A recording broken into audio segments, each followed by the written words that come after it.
एक बहुत प्यारा सा सवाल आप सबके सामने है, आपकी उम्मीदों पे खरा उतरेगा ये सवाल। देखते हैं कौन कर पाएगा या नहीं। क्या है सवाल? Income tax of Ram and Rohit increase by 14.2% और 12.5% respectively, but the rate of income tax for them decrease so that their tax paid will not change.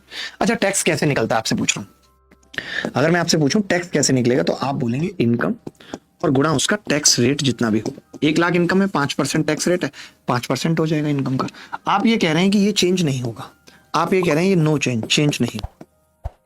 इसका मतलब है कि इन दोनों का रेशियो उल्टा होगा, इनवर्स होगा,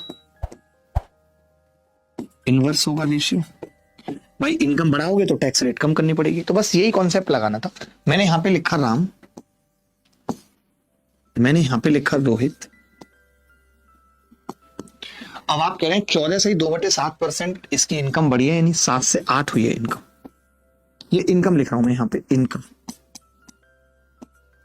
अच्छा, रोहित 12.5% मतलब 8 से 9, 8 से 9 हुई है।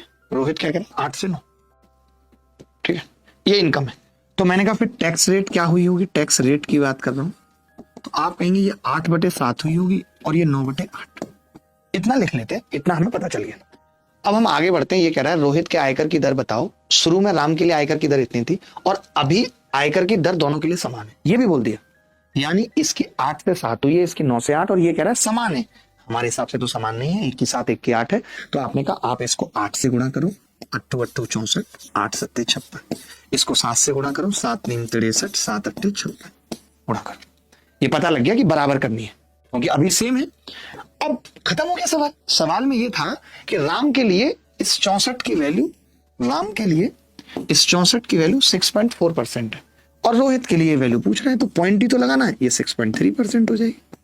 कुछ करना ही नहीं था। जो हमारा 64 है वो सवाल में 6.4 है, तो जो हमारा 63 है वो पूछा है 6.3, उत्तर हो जाएगा। ऐसा सवाल भी आने की संभावना है।